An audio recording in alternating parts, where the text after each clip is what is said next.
മെഹ്റാബിനകത്ത് സുഭിക്ഷമായ ഭക്ഷണം കിട്ടിയത് ആർക്കാണ്? ഏത് സ്ത്രീക്കാണ്?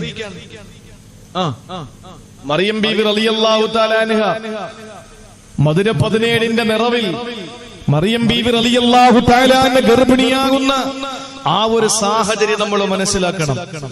അവര് കാട്ടിലേക്ക് മാറുന്നതിന് മുമ്പ് ഒറ്റപ്പെട്ട് പ്രായം അതിന്റെ ഏറ്റവും കാതലായ ഭാഗത്തേക്ക് എത്തുന്ന സമയത്ത് ഇനി ഞാൻ ഇവിടെ ഇരുന്നാൽ ശരിയാകില്ല എന്ന് പറഞ്ഞിട്ട് കാട്ടിന്റെ നടുവിലേക്ക് മറിയം ബീവി റളിയല്ലാഹു അൻഹ മാറിയ ആ സമയം നിങ്ങൾ ആലോചിക്കണം. മെഹ്റാബിനകത്ത് അല്ലാഹു തആല സുഭിക്ഷമായ ഭക്ഷണം കൊടുത്തു.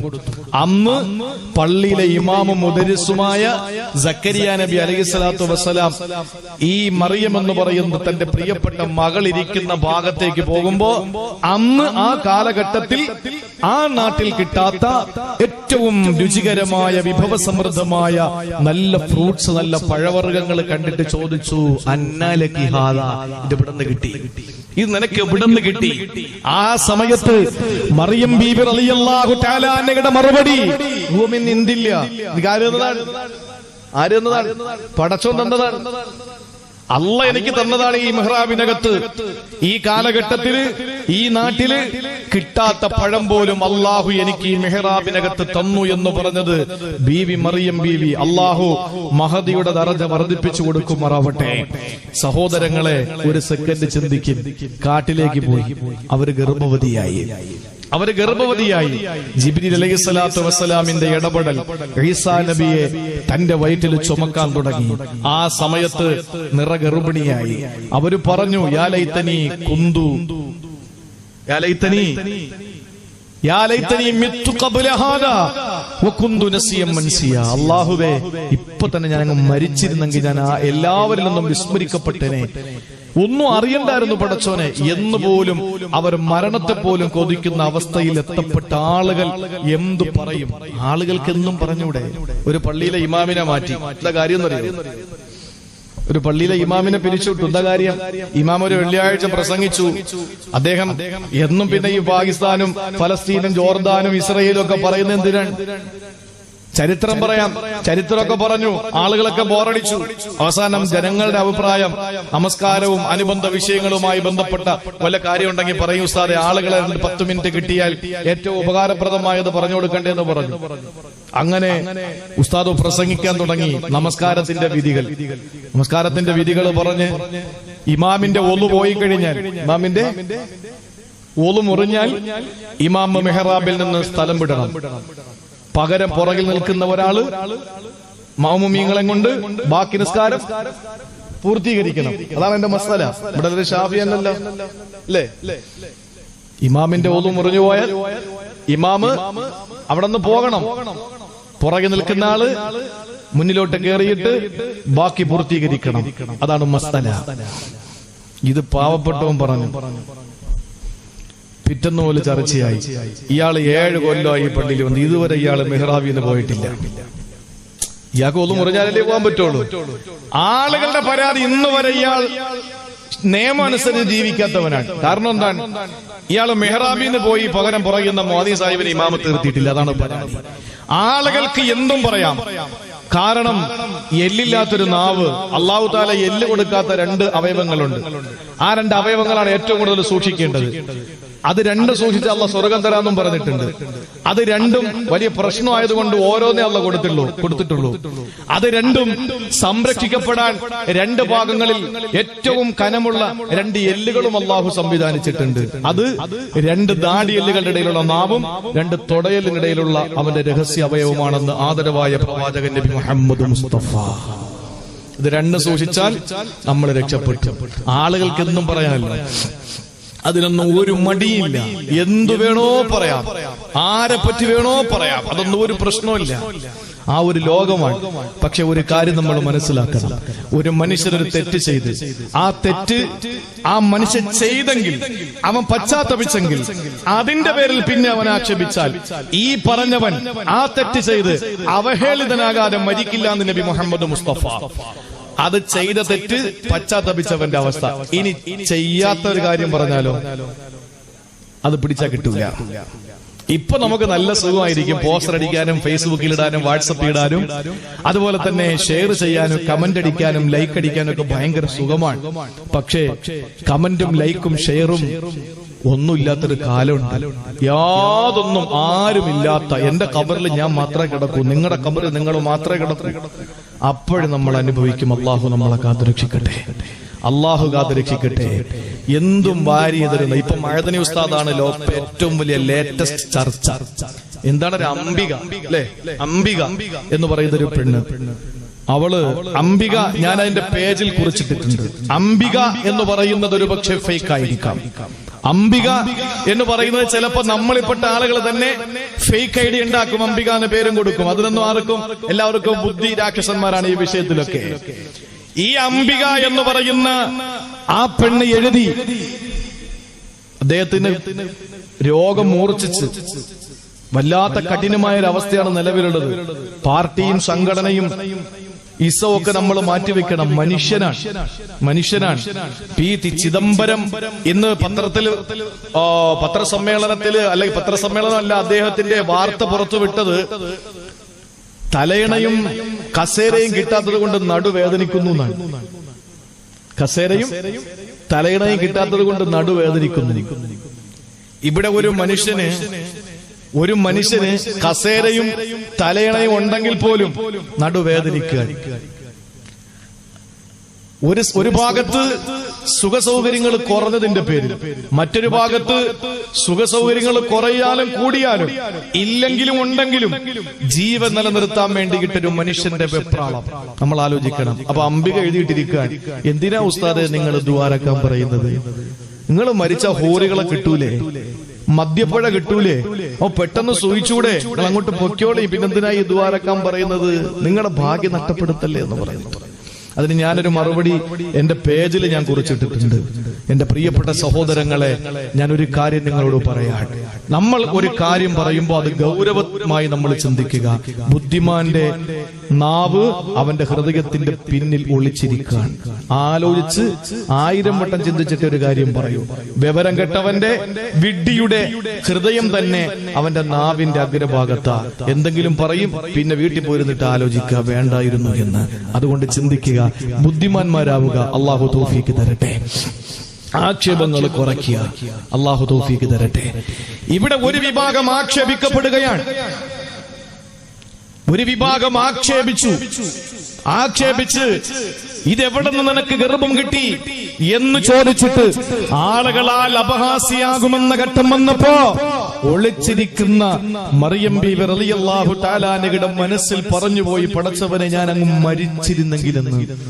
മരിച്ചിരുന്നെങ്കിലെന്ന്. ആ സമയത്താണ് അല്ലാഹു മറിയം ബീവി റളിയല്ലാഹു തആല അൻഹയോട് പറഞ്ഞത്, എന്തിനാ മറിയമേ, എന്തിനാണ്? ആരെന്ത് ചോദിച്ചാലും ഞാൻ എന്റെ റബ്ബിന് വേണ്ടി മൗനവ്രതത്തിലാണെന്ന് പറയുക. ഞാൻ എന്റെ റബ്ബിന് വേണ്ടി മൗനവ്രതത്തിലാണെന്ന് പറയുക.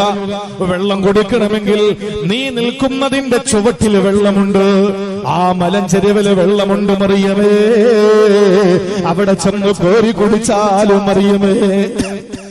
ആ സമയത്ത് അല്ല വീണ്ടും പറയുകയാണ്, ഇനി നിനക്ക് വിശന്നാലോ وهزي إليك بجذع النخلة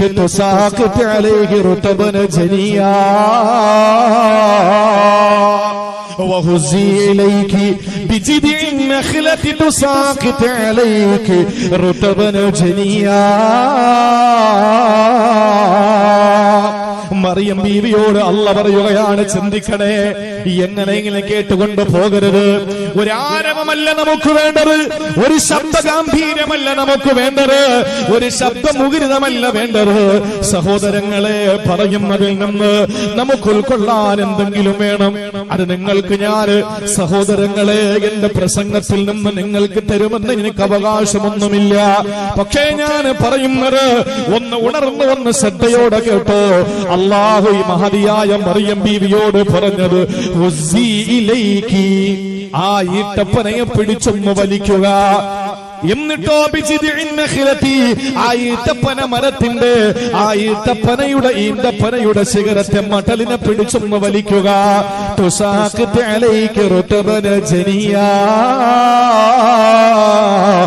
നല്ല കാരയ്ക്ക, നല്ല ഈത്തപ്പഴം അത് നിങ്ങൾക്ക് തരും മറിയമേ.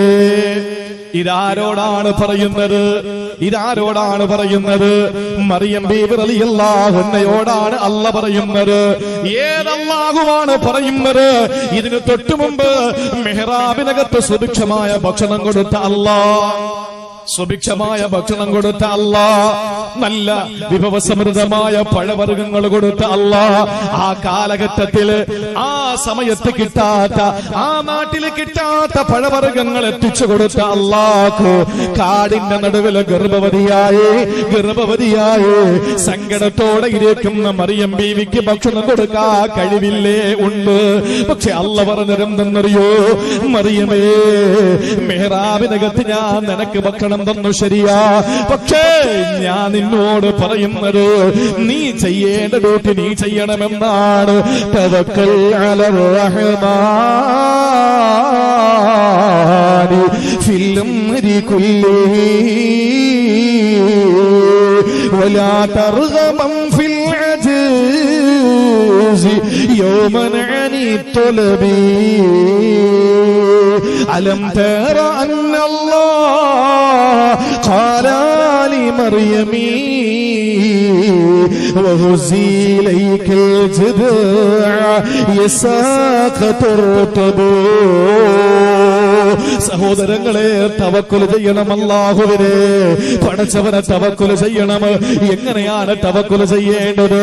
ഫിൽ അംരി കുല്ലിഹി, സർവകാര്യങ്ങളിലും തവക്കുൽ ചെയ്യണം. പക്ഷേ വലാ തർഗബൻ ഫിൽ അജീസി യൗമൻ അനി തുലബ്, വീട്ടിലേക്ക് കയറി മുട്ടും കുട്ടിപ്പിടിച്ച് അങ്ങനെ അങ്ങ് ഇരുന്നിട്ട് എന്റെ പടച്ചവനെ ഏൽപ്പിച്ചിട്ടുണ്ട്, അവനെ എനിക്ക് തരുമെന്ന് പറഞ്ഞിരുന്നാൽ ഏതെങ്കിലും ഊബർ സപ്ലൈയുടെ ജോലിക്കാരനല്ല അല്ലാഹ്. സഹോദരങ്ങളെ ചിന്തിക്കണേ, ഒരിക്കലും അല്ലാഹു ഏതെങ്കിലും ഒരു പാർസൽ കൗണ്ടറിൽ നിന്ന് കൊണ്ടുതരുന്നവനല്ല. അല്ലാഹനെ പരമേൽപ്പിച്ചോ എനിക്ക് എന്റെ പടച്ചോനെ തരുമെന്ന ചിന്ത അത് നമുക്കുണ്ട്. അത് നല്ലതാണ്, അത് അത്യാവശ്യമാണ്, ഹൃദയത്തിന്റെ ഏറ്റവും വലിയ ഇബാദത്താണ്. പക്ഷേ വലാ തർഗബൻ ഫിൽ അജ്സി യൗമൻ അനി തുലബി, നീ ഒരിക്കലും പരിശ്രമിക്കാതിരിക്കരുത്. എന്നിട്ടാണ് അല്ലാഹ് തെളിവ് നടത്തുന്നത്. അലം തറ അന്നല്ലാഹ ഖാല ലിമർയമി വഹുസി ഇലൈകിൽ ജിദാ യസാഖതുർ റത്ബു. മറിയം ബീവിയിലേക്ക് നീ ഒന്ന് നോക്ക്. മിഹ്റാബിനകത്ത് സുഭിക്ഷമായ ഭക്ഷണം കൊടുത്ത അല്ലാഹ്, സക്കരിയാ നബിയെ പോലും അത്ഭുതപ്പെടുത്തുമാറ് ഭക്ഷണം കൊടുത്ത അല്ലാഹ്, ആ പടച്ചതമ്പുരാൻ കാടിന്റെ മുകളിൽ ഗർഭവതിയായിരിക്കുന്ന സമയത്ത് അപഹാസ്യായി ആക്ഷേപിക്കപ്പെട്ടവളായി, ഒറ്റപ്പെടുത്തപ്പെട്ടവളായി, കുറ്റപ്പെടുത്തപ്പെട്ടവളായി ആ കാട്ടിൽ ഇങ്ങനെ വല്ലാതെ സങ്കടപ്പെട്ടിരിക്കുമ്പോ അല്ലാഹ് പറയുന്നു, നിനക്ക് കുടിക്കണോ? മലഞ്ചെരുവിൽ പോയി കുടിക്ക്. തിന്നണോ? ഈ തപ്പനെ പിടിച്ച് കുലുക്കിയിട്ട് പുറക്കിത്തുമ്പോ. അതെന്തുകൊണ്ടാണ്? ഒരിക്കലും നീ നിന്റെ ജോലി ഒഴിവാക്കരുത്, നിന്റെ ഡ്യൂട്ടി നീ ഒഴിവാക്കരുത്. അതുകൊണ്ട് സഹോദരങ്ങളെ, നമുക്കല്ല തരുമെന്നുള്ളത് ശരിയാണ്. പക്ഷേ ആ ഒരു പേരും പറഞ്ഞ് നമ്മൾ കാത്തിരിക്കലല്ല, നമ്മുടെ ഡ്യൂട്ടി നമ്മൾ ചെയ്യലാണ്. അല്ലാഹു അതിന് തൗഫീഖ് നൽകി അനുഗ്രഹിക്കുമാറാവട്ടെ. നമ്മുടെ പ്രധാനപ്പെട്ട വിഷയം നമ്മൾ അള്ളാഹുവിനെ ഭരമേൽപ്പിക്കുന്ന വിഷയമാണ്. ഞാൻ 40 മിനിറ്റ് എന്ന് പറഞ്ഞ 40 മിനിറ്റ് അവസാനിച്ചിരിക്കുക. ഞാൻ ആ ഭാഗം അടയ്ക്കാം. വെറുതെ ശാപ്പാടിന്റെ കാര്യം മാത്രം പറഞ്ഞിടാൻ പറ്റൂല. നിങ്ങൾ ചിന്തിക്കും, എന്റെ സഹോദരങ്ങളെ, ഭക്ഷണം അള്ളാഹു നമുക്ക് തരാമെന്ന് നാമ ഏറ്റതാണ്. അതിന്റെ കാര്യങ്ങളൊക്കെ നമ്മൾ ചെയ്യണം, അത് വേറൊരു വിഷയം. പക്ഷെ ഇന്ന് എല്ലാവരും തവക്കുൽ എന്ന് പറയുമ്പോൾ ചെയ്യുന്ന ആദ്യം മനസ്സിൽ വരുന്ന ചിന്ത ഭക്ഷണത്തിന്റെ വിഷയത്തിലുള്ള തവക്കുൽ ആണോ? ഒരിക്കലുമല്ല, ഒരിക്കലുമല്ല. എല്ലാ വിഷയത്തിലും അള്ളാഹുവിനെ നമ്മൾ എന്താണ് ഭരമേൽപ്പിക്കണം. മഹാനായ അഹ്മദ് ബിൻ ഹംബൽ നമുക്കറിയുമല്ലോ, റഹ്മത്തുള്ളാഹി അലൈഹി. അഹ്മദ് ബിൻ ഹംബൽ ഹംബലി മദ്ഹബിന്റെ മഹാനായ ഇമാമാണ്. നമ്മളൊക്കെ ഷാഫി മദ്ഹബുകാരാണ്, ഹനഫി മദ്ഹബുകാരുണ്ട്, മാലിക്കി മദ്ഹബുകാരുണ്ട്, ഹംബലി മദ്ഹബുകാരുണ്ട്. മഹാനായ അഹ്മദ് ബിൻ ഹംബൽ റഹിമഹുല്ലാ, അദ്ദേഹത്തിന്റെ അടുത്ത് ഒരാൾ വന്നിട്ട് ചോദിച്ചു, അല്ല വീട്ടിലോ പള്ളിയിലോ ചടഞ്ഞിരുന്നിട്ട് പടച്ചോനെ നീ എനിക്ക് നേരിട്ട് ഭക്ഷണം തരണേ എന്ന് ചോദിക്കുന്നവനെ പറ്റി നിങ്ങളുടെ അഭിപ്രായം എന്താന്ന് ചോദിച്ചു. അദ്ദേഹം പറഞ്ഞു, വിവരക്കേട്, അല്ലാതെ എന്ത് പറയാനാണ്. അപ്പൊ ഇവര് ചോദിച്ചു, അല്ല അള്ള പറഞ്ഞിട്ടില്ലേ ലൗ അന്നക്കും തതവക്കലൂന അലല്ലാഹി ഹഖ തവക്കുലി, ഭരമേൽപ്പിക്കേണ്ട പ്രകാരം അള്ളാനെ എല്ലാം ഏൽപ്പിച്ചു കഴിഞ്ഞാൽ റസഖക്കും കമാ യുർസഖു ത്വയ്റു, പക്ഷികൾക്ക് അള്ള ഭക്ഷണം കൊടുക്കും പോലെ തരുമെന്ന്. തഖദു ഹിമാസ, രാവിലെ ഒട്ടിയ വയറും കൊണ്ടുപോകും. തറൂഹു ബിത്താന, നിറഞ്ഞ വയറുമായി വൈകുന്നേരം തിരിച്ചു വരും. ഭരമേൽപ്പിക്കേണ്ട പ്രകാരം ഭരമേൽപ്പിച്ചാൽ അള്ളാഹു ഇങ്ങനെ തരുമെന്ന് പറഞ്ഞിട്ടില്ലേ? നബിതങ്ങൾ കള്ളം പറയില്ലല്ലോ. ഒട്ടിയ വയറും കൊണ്ട് പറക്കുന്ന ഒരു പക്ഷിക്കും തിരിച്ച് വിശന്നിട്ട് തിരിച്ച് വീട്ടിൽ വന്നിട്ടില്ല, കൂട്ടിൽ വന്നിട്ടില്ല. തറൂഹ ബിത്താന, വയറ് നിറഞ്ഞിട്ടാ തിരിച്ചു വരുന്നത്. അപ്പോ നിങ്ങൾ ഈ പറയുന്നത് ശരിയാവോ എന്നൊരാൾ ചോദിച്ചു. അഹ്മദ് ബിൻ ഹംബലിന്റെ മറുപടി വളരെ രസകരവും അർത്ഥഗർഭവുമായിരുന്നു. അദ്ദേഹം പറഞ്ഞു, എടാ മണ്ട, അള്ളാഹുവിനെ എല്ലാം ഏൽപ്പിച്ചിട്ട് നമ്മൾ വീട്ടിയിരിക്കലല്ല. പക്ഷികൾക്കല്ല ഭക്ഷണം കൊടുക്കും പോലെ ഭക്ഷണം കൊടുക്കും. രാവിലെ ഒട്ടിയ വയറും കൊണ്ട് പോകും, വൈകുന്നേരം നിറഞ്ഞ വയറും തിരിച്ചു വരുന്നു. അത് ശരിയാണ്. പക്ഷെ ആ പക്ഷി കൂട്ടിയിരിക്കുന്നില്ലല്ലോ. തഖദു ഹിമാസ, രാവിലെ ഇറങ്ങി പോകുമല്ലേ. തറൂഹ് ബിത്താൻ, അപ്പോഴല്ലേ നിറഞ്ഞ വയറും കൊണ്ട് മടങ്ങി വരുന്നത്. അതുകൊണ്ട് നീ രാവിലെ നിന്റെ വീട്ടിൽ നിന്ന് ഇറങ്ങ്. അള്ളാഹു നിന്നെ നിറഞ്ഞ വയറും നിറഞ്ഞ പോക്കറ്റുമായിട്ട് തിരിച്ചു കയറ്റും. അള്ളാഹു മനസ്സിലാക്കാനുള്ള തൗഫീഖ് തരട്ടെ. അതുകൊണ്ട് മടിയന്മാരായി അലസന്മാരായി അള്ള തരുമെന്നും പറഞ്ഞിട്ട് ഇരിക്കലല്ല. നമ്മൾ ചെയ്യുന്ന ഡ്യൂട്ടി നമുക്ക് ചെയ്യണം. മക്കയിലും മദീനയിലൊക്കെ പോയാൽ 10, 15, 20 നിലകളുള്ള ഫ്ലാറ്റാണ് അല്ലെ. സാധാരണ ഉംറയ്ക്ക് പോയവർക്കൊക്കെ അറിയാം. ഈ അടുത്ത സമയത്ത് ഒരു അമീർ എന്നോട് പറഞ്ഞു, ക്ലാസ്സിന് ഈ പ്രായമുള്ള, ഞാൻ അതാ പറയുന്നത്, പോകുന്നെങ്കിൽ നല്ല സമയത്ത് പോകണം, നല്ല സമയത്ത് പോകണം. പ്രായമൊക്കെ ആയി, ഒരുപാട് പ്രായം ചെയ്തിട്ട് ക്ലാസ്സിന് വന്നപ്പോ ഈ പറയുന്ന ഒന്നും മനസ്സിലായില്ല. പരിശുദ്ധ കഅബാലയത്തിന്റെ 4 ഭാഗത്ത് ആദ്യത്തെ 3 പ്രാവശ്യം റമല് നടക്കണം എന്ന് പറഞ്ഞാൽ തോൾ അനക്കിയിട്ട് കുലുങ്ങി നടക്കണം. സഈ ചെയ്യുമ്പോൾ മസ്അയിലെ കുറഞ്ഞ ഭാഗത്ത് പച്ച ലൈറ്റുള്ള ഭാഗത്ത് ഓടണം. മറിയം ബീവി പിന്നെ ഹാജറ ബീവി കുഞ്ഞിനെ നോക്കാൻ വേണ്ടി ഓടിയ ഭാഗമാണെന്നൊക്കെ പറഞ്ഞു കൊടുത്തപ്പോഴും മനസ്സിലാവുന്നില്ല. അങ്ങനെ അവസാനം അദ്ദേഹം പറഞ്ഞു, ഞാൻ ചെയ്യും പോലെയൊക്കെ ചെയ്താൽ മതി, നിങ്ങളങ്ങ് വന്ന് നിന്ന് തന്നാ മതി, ബാക്കിയൊക്കെ ഓട്ടോമാറ്റിക്കായിട്ട് അങ്ങ് നടക്കും. അങ്ങനെയാണല്ലോ സാധാരണ. ഇവർക്ക് 7ാമത്തെ നിലയിലാണ് റൂം. നിസ്കാരം കഴിഞ്ഞിട്ട് വന്ന് ലിഫ്റ്റ് ഓൺ ചെയ്തു. ലിഫ്റ്റിലോട്ട് കയറി ഇതിന്റെ കൂടെ ഈ മൂപ്പരും കയറി. അയാളെ കയറിയതിനു ശേഷം 15ാമത്തെ നിലയിൽ തുണി വിരിക്കാൻ പോയ പെണ്ണുങ്ങൾ, സ്ത്രീകൾ 15ാമത്തെ നിലയിൽ തുണി വിരിക്കാൻ പോവാൻ. അവര് നോക്കുമ്പോൾ ഈ ഉപ്പാപ്പ വണ്ടിയിലുണ്ട്, ഈ ലിഫ്റ്റിലുണ്ട്, കയറി പോവാൻ. അവര് തുണിയൊക്കെ വിരിച്ചു വന്നപ്പോ ലിഫ്റ്റ് 15ാമത്തെ നിലയിൽ വീണ്ടും എത്തി. താഴോട്ട് പോയിട്ട് വീണ്ടും വരും. അപ്പോഴും ഇദ്ദേഹം അവിടെ തന്നെ ഉണ്ട്. താഴെ വന്നു. അവര് താഴെ മെസ്സിൽ പോയി. ഭക്ഷണം ഏറ്റവും അടിയിലാണ്. അവിടെ ചെന്ന് ഭക്ഷണം കഴിഞ്ഞ് അവര് തിരികെ വരുമ്പോഴും മൂപ്പർ അതിനകത്ത് തന്നെ ഉണ്ട്. ഇദ്ദേഹം ഇറങ്ങിയിട്ടില്ല. അപ്പോ ഒന്നിലധികം പ്രാവശ്യം കണ്ടപ്പോ മലയാളി ആയതുകൊണ്ടും സ്ത്രീകളല്ലേ, അവർ ചോദിച്ചു, അല്ല നിങ്ങൾക്ക് ഇറങ്ങാനുള്ള സ്ഥലം ആയില്ലേ ഇതുവരെ? അദ്ദേഹം പറഞ്ഞു, ആയി. എത്രാമത്തതാ? എനിക്ക് 5ൽ ഇറങ്ങാനുള്ളത്. പിന്നെന്താ ഇറങ്ങാത്തത്? 5ൽ എത്ര തവണ അങ്ങോട്ടും ഇങ്ങോട്ടും പോയി? അപ്പൊ അദ്ദേഹം പറഞ്ഞത്, എന്നോട് അമീർ പറഞ്ഞിരിക്കുന്നത് കയറി നിന്നാ മതി, എല്ലാം ശരിയായിക്കോളൂന്നാണ്. കയറി നിന്നോടുത്താൽ മതി, എല്ലാം താനെ ശരിയാവുമെന്നാണ്. ഇയാൾ 5ൽ കുത്തിയാലേ 5ൽ ഇറങ്ങാൻ പറ്റൂ. നമ്മൾ ചെയ്യേണ്ട ഡ്യൂട്ടി നമ്മൾ ചെയ്യാതെ പടച്ചോനെ ഏൽപ്പിച്ചാൽ, എന്റെ പ്രിയപ്പെട്ടവരെ, വണ്ടി സ്റ്റാർട്ട് ചെയ്ത് ഫസ്റ്റ് ഗിയർ ഇട്ടിട്ട് ഡോർ തുറന്ന് പുറത്തിറങ്ങിയിട്ട് ഇനി റബ്ബ് നോക്കട്ടെ എന്ന് അള്ളാഹ്ക്ക് ജോലി ചെയ്താ പടച്ചോന്റെ ഡ്യൂട്ടി ഇതാണോ? അല്ല. നമ്മൾ ചെയ്യേണ്ട കാര്യം നമ്മൾ ചെയ്യണം. അത് നമ്മൾ ചെയ്തില്ലെങ്കിൽ ഒരു രക്ഷയുമില്ല. നമ്മൾ കരുതേണ്ടതൊക്കെ നമ്മൾ കരുതണം. അള്ളാഹു മനസ്സിലാക്കാനുള്ള തൗഫീഖ് തരട്ടെ. അല്ലാതെ ആളുകളുടെ മുമ്പിൽ ചെന്ന് കൈ നീട്ടലല്ല, അത് മോശമാണ്. ചിലതങ്ങനെയാണ്. ഹജ്ജിന് പോകുമ്പോൾ ആളുകൾ ഉണ്ടായിരുന്നു. വിശുദ്ധ ഖുർആനിൽ പരാമർശിക്കുന്നുണ്ട്. എന്താണെന്നറിയോ? ഹജ്ജിന് പോകുന്ന ചില ആളുകൾ ഒന്നും എടുക്കില്ല, ഇഹ്റാമിന്റെ ഡ്രസ്സ് അങ്ങോട്ട് ധരിക്കും, ഒന്നും എടുക്കില്ല, ഭക്ഷണം ഒന്നും എടുക്കില്ല. ഖുർആൻ പറയാൻ, അവരോട് ചോദിച്ചു ആളുകൾ, വീട്ടുകാര്, പെണ്ണുങ്ങൾ വന്നിട്ട് ചോദിച്ചു, അല്ല നിങ്ങൾ കയ്യിലൊന്നും കരുതുന്നില്ലേ? ഞങ്ങള് തിന്നാൻ പോകുന്നതല്ല, ഞങ്ങള് തിന്നാൻ പോകുന്നതല്ല. ഇത് ഖുർആൻ പറയുന്നതാണ് കേട്ടോ, ഇത് കഥയല്ല. ഞങ്ങള് തിന്നാൻ പോകുന്നതല്ല, ഞങ്ങൾ അല്ലാഹ്ക്ക് ഇബാദത്ത് എടുക്കാൻ പോകുന്നതാണ്, ഹജ്ജിന് പോകുന്നതാണ്. ഞങ്ങളെല്ലാം റബ്ബിനങ്ങ് ഏൽപ്പിച്ചിരിക്കുക. ശരി, ആയിക്കോട്ടെ. ഇവര് ഹജ്ജിന്റെ അമലുകൾ 5-6 ദിവസം ഉണ്ടല്ലോ. ഇവര് പോയി 2 ദിവസം കഴിഞ്ഞപ്പോഴേക്കും വിശപ്പ് തുടങ്ങി. പിന്നെ ഒരു നിസ്കാരത്തിന് വരാതായി. ഇവരെവിടാ? പള്ളിവാതിൽക്കൽ നിന്ന് വരുന്നവരുടെ കൈനീട്ടാൻ തുടങ്ങി. വിശപ്പാണ്, എന്തെങ്കിലും തരണം. ആ സെക്കൻഡിൽ അള്ളാഹു ആയത്തിറക്കി. ആ സെക്കൻഡിൽ അള്ളാഹു ആയത്തിറക്കുകയാണ്.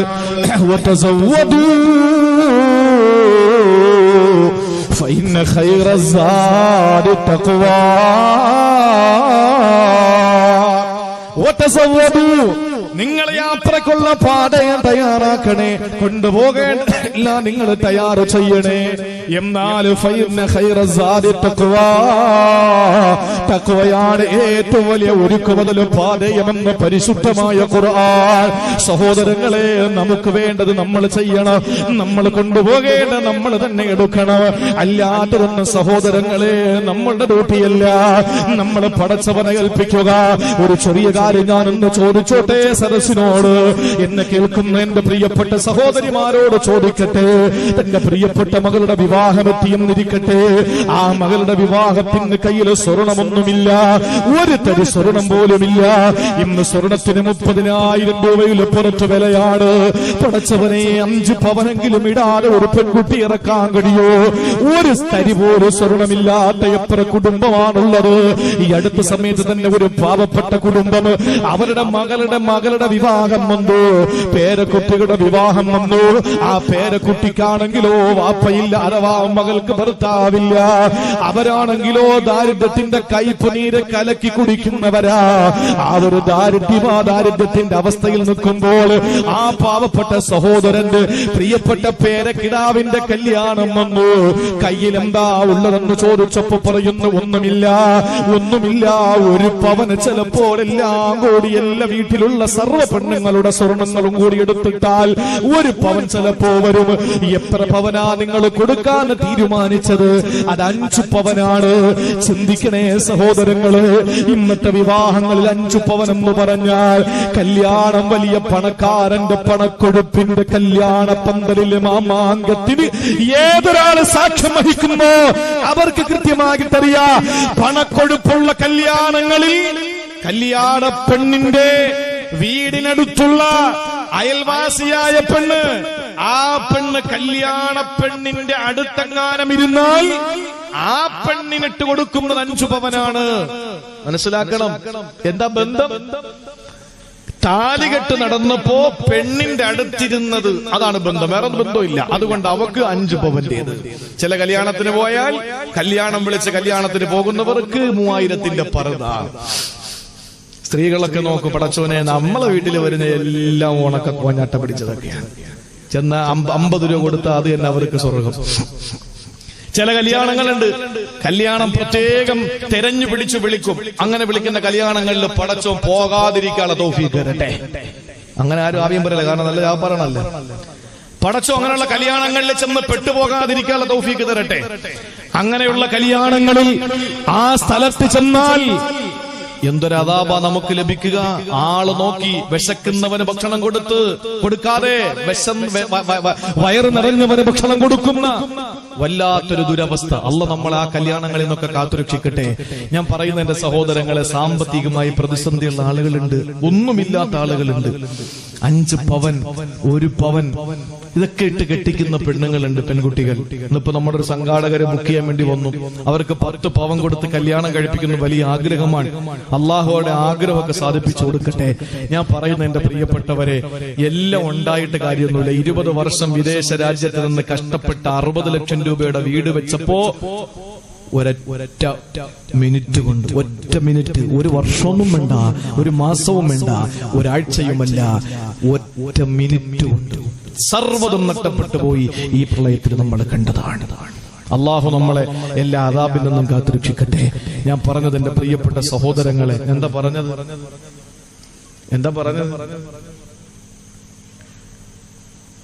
നമ്മുടെ ഡ്യൂട്ടി നമ്മൾ ചെയ്യുക. നമ്മുടെ ഡ്യൂട്ടി നമ്മൾ ചെയ്യുക. കൃത്യമായി അള്ളാഹു നമ്മളെ സഹായിക്കാനുണ്ടാകും. അള്ളാഹു അവന്റെ സഹായം നാം ഓരോരുത്തർക്കും നൽകി അള്ളാഹു അനുഗ്രഹിക്കുമാറാവട്ടെ. ഞാൻ എന്റെ സഹോദരങ്ങളോട് വളരെ കാതലായ ഒരു കാര്യം പറയാൻ, നമുക്ക് തവക്കുലുണ്ടായാൽ, ഇത് ഞാൻ ഭക്ഷണവുമായി ബന്ധപ്പെട്ട കുറച്ച് വിഷയം പറഞ്ഞപ്പോ അങ്ങോട്ട് കൂടി പോയെന്നേ ഉള്ളൂ. ഇബ്രാഹിമുൽ ഖവ്വാസ് റളിയല്ലാഹു അൻഹു പറയുന്ന, ഈ ഭക്ഷണത്തിൽ മാത്രമല്ല, മഹാനായ സൂഫി വര്യൻ ഇബ്രാഹിമുൽ ഖവ്വാസ് റളിയല്ലാഹു അൻഹു മഹാനവറുകൾ കയ്യിൽ ആകെ കരുതുന്നത് 3 കാര്യങ്ങളാണ്.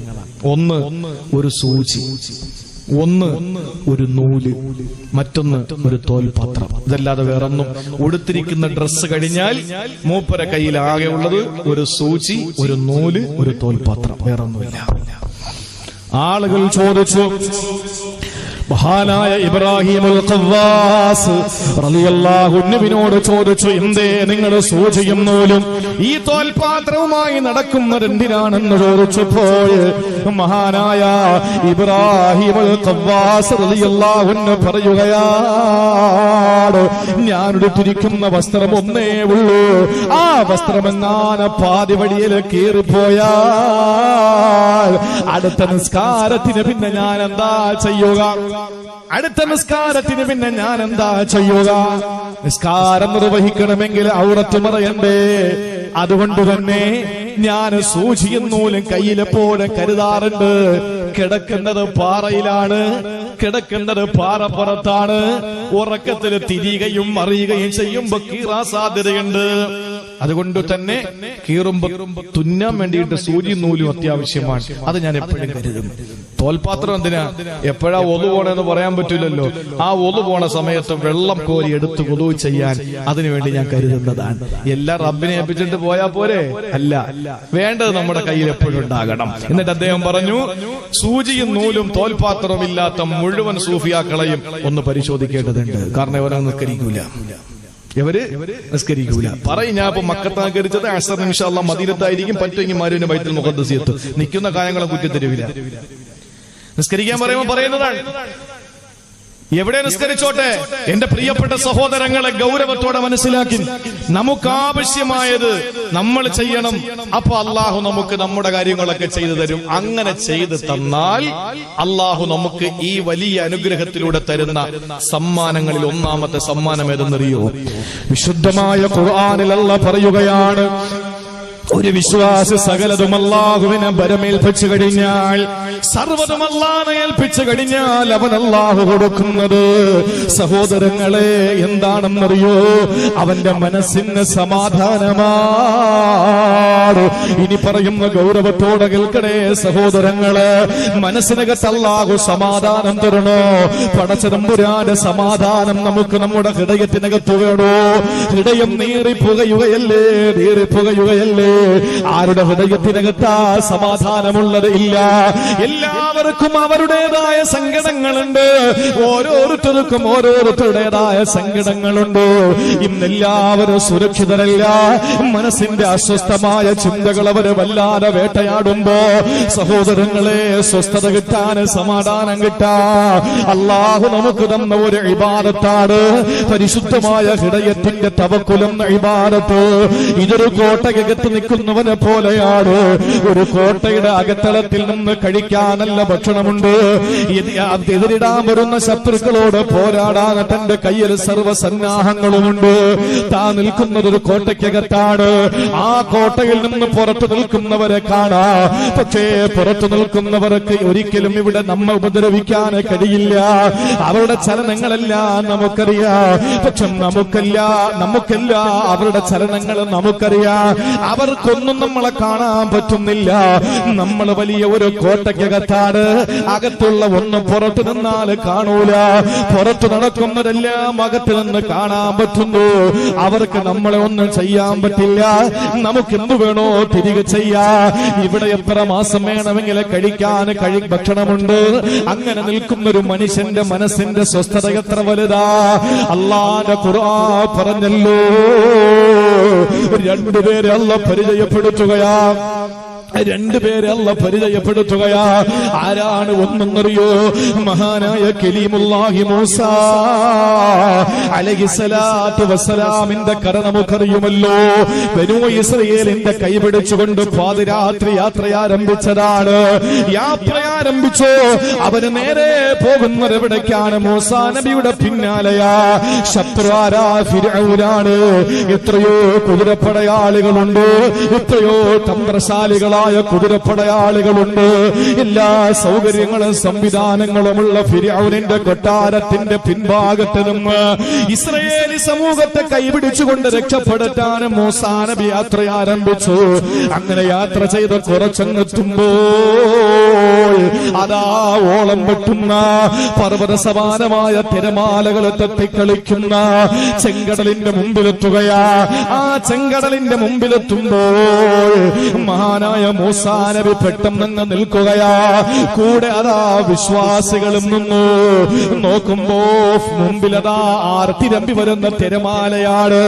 ആ സമയത്തല്ലേ മൂസാ നബിയോട് ഫിർഔനിന്റെ കൊട്ടാരത്തിൽ നിന്ന് വിളിച്ചു കൊണ്ടുവന്ന വിശ്വാസികൾ ചോദിച്ചത്, ഏ മൂസാ, ഞങ്ങൾ എന്തിനാണ് ഈ പണി നീ ചെയ്തത്?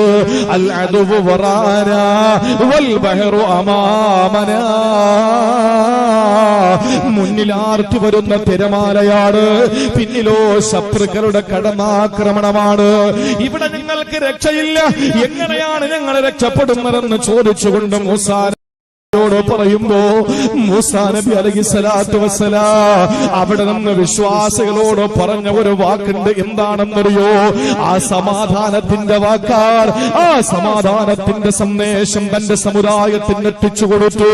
സമാധാനത്തിന്റെ ആ മധു മൂസാ നബിയും പരിവാരങ്ങളും നുകർന്നെടുത്തു. അവർക്ക് നുകരാൻ കഴിഞ്ഞു, പകരാനും കഴിഞ്ഞു. ആ പകർന്നു തന്നത് ഞാൻ നിങ്ങളോട് പറയുകയാ. മൂസാ നബി തിരിഞ്ഞു നിന്നുകൊണ്ട് സമുദായത്തോട് പറഞ്ഞതെന്തെന്നറിയോ? നമുക്ക് ചിന്തിക്കാവുന്നതേ ഉള്ളൂ. രക്ഷപ്പെട്ടു വരുന്ന സമൂഹം മുമ്പിൽ ആർത്തിരമ്പി വരുന്ന തിരമാല കണ്ടു, പിന്നിലാണെങ്കിലോ ഫിർഔനെയും സംഘത്തെയും കണ്ടു. പകച്ചു നിൽക്കുമ്പോ മൂസാ നബി അവരോട് പറഞ്ഞത്, കാല ഖല്ലാ ഇന്ന മഅയ റബ്ബീ സയഹ്ദീ. ഖാല ഖല്ലാ. മൂസാ നബി പറഞ്ഞു, ഏ മനുഷ്യരെ, നിങ്ങൾ പറയും പോലെയൊന്നുമല്ല, നിങ്ങൾ കരുതുന്നതെല്ലാം നശിച്ചെന്നാണ്. അല്ല, ഇന്ന മഅയ റബ്ബീ സയഹ്ദീ. എന്റെ റബ്ബ് എന്നോടൊപ്പമുണ്ട്, അവൻ എനിക്കൊരു വഴി കാണിച്ചു തരും. ചിന്തിക്കണേ സഹോദരങ്ങളെ, ചിന്തിക്കണേ. ഇപ്പൊ ഞാനും നിങ്ങളും എന്താണ് അവസ്ഥ? എന്റെയും നിങ്ങളുടെയും പൗരത്വം കാണിക്കേണ്ട ഗതികേടിലാണ്. അതൊരു ആസാമിലാണെന്ന് മാത്രം കരുതണ്ട സഹോദരങ്ങളെ. ഞാനും നിങ്ങളും ഇന്ത്യയിൽ താമസിക്കുമ്പോ നമ്മുടെയൊക്കെ വസ്തു കൈമാറി വന്നതിന്റെ പ്രമാണത്തില് നമ്മൾ ഇന്ത്യക്കാരാണെന്ന് തെളിയിക്കുന്നത് കണ്ടുപിടിക്കേണ്ട ഗതികേടാണ്. ഒരു നിമിഷം ഒന്ന് ആലോചിക്കണേ. നമ്മൾ ജനിച്ച നമ്മുടെ രാജ്യത്ത്, നമ്മൾ താമസിക്കുന്ന രാജ്യത്ത്, നമ്മൾ ഏതൊരു രാജ്യത്തിന് വേണ്ടി മരിക്കാൻ തീരുമാനിച്ചു, ആ രാജ്യത്തിൽ നാനും നിങ്ങളും ഇവിടത്തെ സ്വദേശികളാണ്, ഇവിടത്തെ രാജ്യസ്നേഹികളാണ് നമ്മളെന്ന് മറ്റുള്ളവരോട്, അധികാരികളോട്, അധികാരവർഗത്തോട്, അല്ലെങ്കിൽ അവരുടെ പിന്നണികളോട് നമ്മൾ തെളിയിക്കേണ്ട ഒരു ഗതികേട് വന്നിരിക്കുകയാ. ആ സമയത്ത് നമുക്ക് മുന്നോട്ടെങ്ങനാ പോകേണ്ടെന്നറിയില്ല. അതുപോലെ ശരീഅത്തിന്റെ നിയമങ്ങളെ കാറ്റിൽ പറത്തിയിട്ടു ശരീഅത്തിന്റെ നിയമങ്ങൾക്ക് വിലങ്ങിടാൻ വേണ്ടിയിട്ടൊരു സമുദായം പൊട്ടിപ്പുറപ്പെടുമ്പോ നമ്മൾ എന്താ മുന്നോട്ടിന് ചെയ്യേണ്ടതെന്നറിയാതെ പകച്ചു നിൽക്കുമ്പോ നമുക്ക് പറയാ, കാലക്കല്ല ഇന്ന മഅയ റബ്ബീ സയഹ്ദീ. നമ്മളോടൊപ്പം അല്ലാഹുണ്ട്, അല്ലാഹു നമ്മളോടൊപ്പമുണ്ട്. ജീവിതത്തിൽ ആ മധു അനുഭവിച്ചറിഞ്ഞത്, ആ സുഖം അനുഭവിച്ചറിഞ്ഞത് മൂസാ നബിയും പരിവാരങ്ങളും മാത്രമാണോ? അല്ല. പരിശുദ്ധമായ മസ്ജിദുൽ ഹറാമിൽ നിന്ന്, മക്കയിൽ നിന്ന് 5 കിലോമീറ്റർ കഴിയുമ്പോൾ നമുക്കറിയുമല്ലോ സൗർ ഗുഹ. പരിശുദ്ധമായ മദീനത്തേക്ക് പാലായനം ചെയ്തു വരുന്ന നബിതങ്ങളോ അബൂബക്കർ സിദ്ദീഖ് തങ്ങളും ആ ഗുഹയ്ക്കകത്ത് ഒളിച്ചിരിക്കുമ്പോ കഴിഞ്ഞയാഴ്ച സഹോദരങ്ങളെ ആ ഗുഹാമുഖത്ത് നമ്മളെത്തി. അല്ലാഹു അതിനുള്ള തൗഫീഖ് തന്നു. അവിടെ നിന്ന് കാണാൻ കഴിഞ്ഞു. ഞാനൊന്ന് ചോദിക്കട്ടെ, അതിനകത്ത് കയറിയ പ്രവാചകൻ സിദ്ദീഖുൽ അക്ബർ റളിയല്ലാഹു തആല അൻഹു രണ്ടുപേരും ഗുഹയ്ക്കകത്തിരിക്കുന്ന സമയത്താണ് പട്ടാളക്കാര് 100 ഒട്ടകമിനാ പ്രഖ്യാപനം കേട്ട് അത് തനിക്ക് സ്വന്തമാക്കണമെന്ന ആഗ്രഹത്തോടെ നബിതങ്ങളെയോ സിദ്ദീഖുകളെയോ പിടിച്ചു കൊടുക്കാൻ വേണ്ടി പാറപ്പുറത്ത് നിൽക്കുമ്പോ ആരാണ് തന്റെ പാടമിരിക്കുന്ന ഭാഗത്തേക്കൊന്ന് കുനിഞ്ഞു നോക്കാത്തത്? പക്ഷെ അവരുടെ പെടലിയല്ല കുനിപ്പിച്ചില്ല. അവരെങ്ങാനും താഴോട്ട് നോക്കിയാൽ നബിയെ നമ്മളെ പിടിക്കപ്പെടൂലേന്ന് അബൂബക്കർ തങ്ങൾ മുത്തുനബിയോട് ചോദിക്കുമ്പോൾ അല്ലാഹുവിന്റെ റസൂൽ അബൂബക്കർ തങ്ങളുടെ മടിയിൽ കിടന്ന് പാമ്പ് കടിയേറ്റ അബൂബക്കറിന്റെ കവിൾത്തടത്തിലൂടെ കണ്ണുനീർത്തുള്ളികൾ ചാലിട്ടൊഴുകുമ്പോ അത് തുടച്ചു മാറ്റിയിട്ട് നബി നബിതങ്ങളുടെ മറുപടി എന്താണ്? ലാ തഹ്സൻ ഇന്നല്ലാഹ മഅനാ. പേടിക്കണ്ട അബൂബക്കർ, അല്ലാഹു നമ്മളോടൊപ്പമുണ്ടല്ലോ. എല്ലാം പടച്ചവനെ നമ്മൾ വരമേൽപ്പിച്ചല്ലോ, പിന്നെ എന്തിനാണ് നമ്മൾ ഭയപ്പെടുക? ഇവിടെ ആര് കടന്നു വരില്ല, ഇവിടെ എന്റെ റബ്ബിന്റെ സംരക്ഷണ ഭിത്തിയുണ്ട് അബൂബക്കർ. പടച്ചതമ്പുരാന്റെ പട്ടാളം വിന്യസിക്കപ്പെട്ടു പോയി അബൂബക്കർ. അതുകൊണ്ട് പേടിക്കണ്ട അബൂബക്കർ. ഇന്നല്ലാഹ മഅനാ, പടച്ചവന് നമ്മളോടൊപ്പമുള്ളപ്പോ എന്തിനാണ് നമ്മൾ രണ്ടുപേരുള്ള സ്ഥലത്ത് മൂന്നാമനായി പടച്ചവൻ വരുമ്പോൾ എന്തിനാണ് ഭയപ്പെടുന്നതെന്ന് ചോദിച്ചു സിദ്ദീഖുൽ അക്ബർ റളിയല്ലാഹു അൻഹുവിനോട് നബിതങ്ങളെ സംഭാഷണം നടത്തുമ്പോ അബൂബക്കർ തങ്ങളുടെ ഹൃദയത്തിൽ വന്ന ആ ഒരു സുഗന്ധമുണ്ടല്ലോ, ആ ഒരു സുഖമുണ്ടല്ലോ, ആ ഒരു മധുവുണ്ടല്ലോ, അത് അനുഭവിച്ചറിഞ്ഞ അബൂബക്കർ റളിയല്ലാഹു തആല അൻഹു പിന്നെ യാതൊരു ഭയവുമില്ലാതെ യാതൊരു പ്രശ്നങ്ങളുമില്ലാതെ നിർഭയത്വത്തോടെ അതിനകത്ത് കഴിഞ്ഞു. എന്തേ നിർഭയത്വത്തോടെ കഴിയാൻ അബൂബക്കർ സിദ്ദീഖ് റളിയല്ലാഹു അൻഹുവിന്റെ ഹൃദയത്തിലല്ല കൊടുത്തത്? അത് സമാധാനം തന്നെയാണ്. അത് എന്തിന്റെ പേരിലാണ്? അല്ലാഹനെ ഭരമേൽപ്പിച്ചപ്പോൾ അല്ല കൊടുത്ത ഒരു വലിയ സമ്മാനമാണ് ആ ഹൃദയത്തിൽ വന്ന പരിശുദ്ധമായ സുഗന്ധം. അത് സമാധാനത്തിന്റെ സുഗന്ധമാണ്. നമുക്കെന്തിനാ പേടിക്കുക? അല്ലാഹു, അതാണ് ഷാഫി ഇമാം പറഞ്ഞത്, ജീവിക്കുന്നെങ്കിലും മണ്ണ് അല്ല അന്നം ഉറപ്പാ. ജീവിക്കുന്നെങ്കിൽ അന്നം ഉറപ്പാ. ഇനി അന്നം കിട്ടാതെ മരിച്ചു പോയാൽ മണ്ണ് ഉറപ്പല്ലേ? ജീവിച്ചാൽ അന്നം, മരിച്ചാൽ മണ്ണ്. ഇത് രണ്ടും ഇല്ലാത്ത ആരുമില്ല, അല്ലേ? നമ്മൾ എന്തിനു പേടിക്കുന്ന സഹോദരങ്ങളെ? ഒരു ഭയവും നമുക്ക് വേണ്ട, ഒരു ഭയവും നമുക്ക് വേണ്ട. അള്ളാഹു നമുക്ക് ഇവിടെ പരിശുദ്ധമായ നമ്മുടെ ശരീഅത്തിന്റെ നിയമങ്ങൾ അനുസരിച്ച് ജീവിക്കാൻ അള്ളാഹു തൗഫീക്ക് നൽകി അനുഗ്രഹിക്കുമാറാവട്ടെ. ജീവിതത്തിൽ ഖുർആൻ പറഞ്ഞ രണ്ടു പേരാണ്. ഇനി ഒരുപാട് പേരുടെ കഥ പറഞ്ഞിട്ടുണ്ട്, എല്ലാം കൂടെ പറയാൻ നമുക്ക് സമയമില്ല, തങ്ങൾ വരാറായി. ജീവിതത്തില് നമുക്ക് അനുഭവിച്ചറിയാൻ പറ്റുന്ന ഒരു വലിയ സുഖമാണ് അള്ളാഹുവിനെ പരമേൽപ്പിച്ചു കഴിഞ്ഞാൽ. ഞാൻ നേരത്തെ പറഞ്ഞത് ഇപ്പോഴാണ് എനിക്ക് മനസ്സിലായത്. ജീവിതത്തിൽ യാതൊരു നിവൃത്തിയുമില്ലാത്ത കുടുംബം, മകളുടെ കല്യാണം വരുമ്പോ അവിടെ നിന്ന് തിരിഞ്ഞ് അങ്ങോട്ട് പോയത്, അവര് നേരെ, മനസ്സിലായില്ലേ, അവര് നേരെ എന്ത് ചെയ്യും? ഒരു നിവൃത്തിയില്ല, ഒരു പവൻ കയ്യിലുണ്ട്, 5 പവനെങ്കിലും കൊടുക്കാതെ ഒരുത്തനും കെട്ടൂല. എല്ലാവരും ഇപ്പൊ അങ്ങനെയാണല്ലോ. അങ്ങനെ വരുമ്പോ അവര് നേരെ എന്ത് ചെയ്യുന്നറിയോ? പരമാവധി എല്ലാരോടും കടം ചോദിക്കും. നമ്മുടെ അവസ്ഥയെ പറയുന്ന അല്ലാന്ന് നിങ്ങൾ ചിന്തിച്ചു നോക്കാം. അല്ലേ ആണോ? എല്ലാവരോടും കടം ചോദിക്കും. ആദ്യം നമ്മളെ നാട്ടിലെ ഹാജിയാരുടെ തന്നെ ചോദിക്കും, പടച്ചോനെ ഇങ്ങനെ ഒരു ഹാജിയാർ നമ്മുടെ നാട്ടിൽ ഉണ്ടെങ്കിൽ നിങ്ങൾ എന്നെ കുറ്റം പറയല്ലേ, കാരണം ഈ നാട്ടിനെ പറ്റി എനിക്കൊന്നും അറിയില്ല, ഞാൻ അങ്ങനെ അന്വേഷിക്കാറുമില്ല, കാരണം അന്വേഷിച്ചാൽ ശരിയാകില്ല. നമ്മുടെ പ്രസംഗത്തിൽ എന്തെങ്കിലും അങ്ങനെയുള്ള ഭാഗങ്ങൾ വന്നുപോയാൽ ഒരു നാട്ടിൽ സമാധാനം നഷ്ടപ്പെടുത്തി നാട്ടിലുള്ള ആളുകളെ തമ്മിലടിപ്പിക്കാൻ നമ്മളെ കൊണ്ടുപോയി ഒരിക്കലും കഴിയില്ല. അതുകൊണ്ട് അങ്ങനെയുള്ള കാര്യങ്ങൾ പറയാറുമില്ല. നമ്മുടെ നാട്ടിൽ എന്താ നടക്കുന്നത് നമുക്ക് പറയാൻ കഴിയില്ലല്ലോ. മാത്രമല്ല, നമ്മൾ പറയുന്ന നന്മ ആർക്കും എത്തിച്ചു കൊടുക്കാൻ പറ്റില്ലെങ്കിൽ തിന്മ കൃത്യമായിട്ട്, തിന്മയല്ല തിന്മയോട് നമ്മളെടുക്കുന്ന സമീപനങ്ങൾ എത്തിച്ചു കൊടുക്കാൻ ആളുണ്ട്. ഈ അടുത്ത ഏതാനും ദിവസങ്ങൾക്ക് മുമ്പ് ഒരു ഫോൺ കോൾ വന്നു, മെസ്സേജ് അയച്ചു വാട്സപ്പിൽ, സാറേ ഞാനൊന്ന് വിളിച്ചോട്ടെ, ഒരു 5 മിനിറ്റ് എനിക്ക് ഫ്രീ ആയിട്ട് സംസാരിക്കണം ഒരാള്. അപ്പൊ ഞാന് വിളിച്ചോളാൻ പറഞ്ഞു. അദ്ദേഹം വിളിച്ചു, ഞാൻ ഫോൺ അറ്റൻഡ് ചെയ്തു. അപ്പൊ എന്നോട് പറഞ്ഞു, ഞാൻ നിങ്ങളുടെ വാട്സപ്പിൽ ഒരു സ്പീച്ച് ഇടുന്നുണ്ട്, അത് നിങ്ങളൊന്ന് കേട്ടിട്ട് എവിടെ പ്രസംഗിച്ചു എനിക്കൊന്ന് പറഞ്ഞു തരണം. ഞാൻ പറഞ്ഞു ആയിക്കോട്ടെ എന്ന് പറഞ്ഞു. നോക്കുമ്പോൾ എന്റെ ഒരു സ്പീച്ചാണ് അദ്ദേഹം എന്റെ വാട്സപ്പിൽ ഇട്ടത്. നോക്കുമ്പോൾ ഒരു 5-7 മിനിറ്റുള്ള ഒരു പ്രസംഗം. അത് ജീവിച്ചിരിക്കുന്ന ഉമ്മാക്ക് സ്വന്തം ഭവനത്തിന്റെ മുമ്പിൽ കുഴിമാടം കിട്ടിയ മകന്റെ കഥയാണ്. മലപ്പുറം ജില്ലയിൽ തിരൂര് തിരുനാവായ എന്ന് പറയുന്ന പ്രദേശത്ത്. നിങ്ങളൊക്കെ കേട്ട് കാണും ആ പ്രസംഗം, നിങ്ങൾ അറിഞ്ഞു കാണും ആ സംഭവം. ഞാൻ കേൾക്കേണ്ട കാര്യമില്ല, ഞാൻ ഇട്ടപ്പോഴേ എനിക്കറിയാം, നമ്മൾ പറഞ്ഞാണല്ലോ, പിന്നെ നമുക്കതിൽ പിന്നെ കേൾക്കേണ്ട കാര്യമില്ല. ഞാൻ തിരിച്ചു വിളിച്ചു അദ്ദേഹത്തിന്. ഞാൻ പറഞ്ഞു, കേട്ടു. അത് എവിടെ പറഞ്ഞു എന്ന് എനിക്കറിയില്ല. ഇതേപോലെ ഫ്ലക്സിൽ ഏറെ സ്ഥലമൊന്നും കൊടുത്തിരിക്കുന്ന ഭാഗത്താണ് എന്റെ തലയുള്ളത്. അപ്പൊ അത് കാണാൻ പറ്റുന്നില്ല. അതുകൊണ്ട് സ്ഥലം എനിക്കറിയില്ല. അത് ഇച്ചിരി ബുദ്ധിമുട്ടുള്ള കാര്യമാണ്. കാരണം നമ്മൾ എല്ലാ ദിവസവും പ്രോഗ്രാമിന് പോകുന്നവരാ. അപ്പൊ എവിടെയാന്ന് പറഞ്ഞതെന്ന് അറിയില്ല. അതിനിടയിൽ എവിടെയെങ്കിലും സ്ഥലം പറയുന്നെങ്കിൽ നമുക്ക് കിട്ടും, അതിനപ്പുറത്ത് അറിയില്ല എന്ന് പറഞ്ഞു. ഞാൻ എന്താ പ്രശ്നം? അപ്പൊ ഈ സംഭവം ഉസ്താദിന് എവിടെ നിന്ന് കിട്ടി? ഞാൻ പറഞ്ഞു, പത്രങ്ങളിലൊക്കെ വന്നാണല്ലോ. വാട്സപ്പ് എന്ന് പറയുന്നത് കള്ളത്തരമാണ്. ദിനപത്രത്തിൽ ഒരു 50%, 60% ഒക്കെ ശരിയാവും.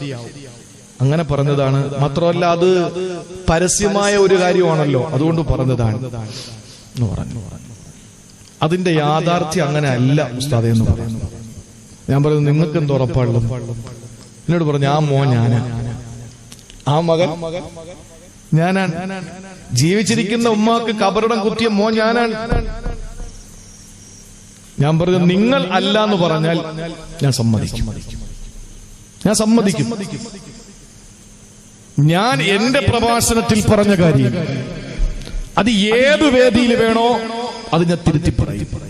നിങ്ങൾ പറയുന്നത് ഹക്കായിരിക്കണം. അപ്പൊ അദ്ദേഹം കുറച്ച് കാര്യങ്ങൾ എന്നോട് പറഞ്ഞു. ഞാൻ പറഞ്ഞു, ഇൻഷാ അല്ലാഹ് ഞാനതൊന്ന് പഠിക്കട്ടെ, എന്നിട്ട് ഞാനത് തിരുത്തി പറയാം. എത്ര സ്ഥലങ്ങളിൽ എന്റെ പ്രസംഗം പോയിട്ടുണ്ടോ അത്രയും സ്ഥലത്തിന്റെ അതിന്റെ മറുപടി ഞാൻ അയക്കുന്നു. ഞാൻ പറഞ്ഞത്, നമ്മളൊരു നാട്ടിൽ എന്തെങ്കിലും പറയുമ്പോൾ അത് കൃത്യമായിട്ട് നന്മയാണെങ്കിൽ എത്തിച്ചു കൊടുക്കാൻ ആരുമില്ല. ഇപ്പൊ ഒരു സൂറത്ത് ഓതുന്നതോ ഒരു നല്ല ദുആയോ ആണെങ്കിൽ ആരും സെൻഡ് ചെയ്യില്ല. അതേസമയം ഒരു നാടിനെ പറ്റി കുറ്റം പറഞ്ഞു നോക്കട്ടെ, കൃത്യമായിട്ട് ഇവിടെ എല്ലാവർക്കും അയച്ചു കൊടുക്കും. കണ്ട, നിങ്ങളെ നാട്ടിനെ പറ്റി പറഞ്ഞ നാളെ പോലെ പ്രശ്നങ്ങളായി. അതുകൊണ്ട് ഈ നാട്ടിലെ ഒരു ഹാജിയാർ അങ്ങനെ പലിശ വാങ്ങുന്നെങ്കിൽ ഞാൻ അദ്ദേഹത്തിന് എനിക്കറിയില്ല, അങ്ങനെ ഉണ്ടെങ്കിൽ എനിക്കറിയില്ല, ഞാൻ അദ്ദേഹത്തെ കുറിച്ച് പറയുന്നതല്ല. അങ്ങനെ ഉണ്ടെങ്കിൽ അദ്ദേഹത്തിനെ കുറിച്ചും കൂടിയാണ് നിങ്ങൾ വരച്ചോളി. കാരണം ഉണ്ടെങ്കിൽ എനിക്കറിയില്ലല്ലോ, അങ്ങനെ ഉണ്ടാകാൻ പാടില്ലല്ലോ. അപ്പൊ നാട്ടിലെ ഹാജിയാർ അടുത്ത് വന്നിട്ട് ചോദിച്ചു, അല്ല മകളുടെ കല്യാണമാണ്, ഒരു 3 ലക്ഷം രൂപ തരണം, ഒരു 10 പവൻ വാങ്ങാനാണ്. ശരി, അദ്ദേഹത്തിന്റെ കയ്യിലില്ല, അല്ലെങ്കിൽ കൂടി പലിശ കൂടുതലാണ്. നേരെ അദ്ദേഹം എന്ത് ചെയ്യും? വലിയ ബ്ലേഡ് മുതലാളിമാരുടെ മുമ്പിലേക്ക് പോകും. ഇത് ചെറിയ വട്ടിപ്പലിശ. അവിടെയും കിട്ടിയില്ല. അദ്ദേഹം പള്ളിയിൽ വന്നിട്ട് പറയും, എനിക്കൊരു അപേക്ഷ തരണം, എനിക്കൊരു കൃത്യമായി എന്റെ മകൾക്ക് വിവാഹത്തിന്റെ ഒരു അഭ്യർത്ഥന, സഹായ അഭ്യർത്ഥന എല്ലാ സ്ഥലങ്ങളിലും കൊണ്ടുപോകാൻ.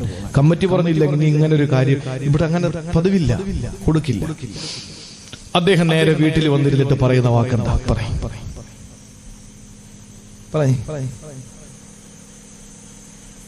ഇന്ന് ഒജീനൊക്കെ ഉണ്ട്, നിങ്ങൾക്ക് ഭക്ഷണം ഉണ്ട്.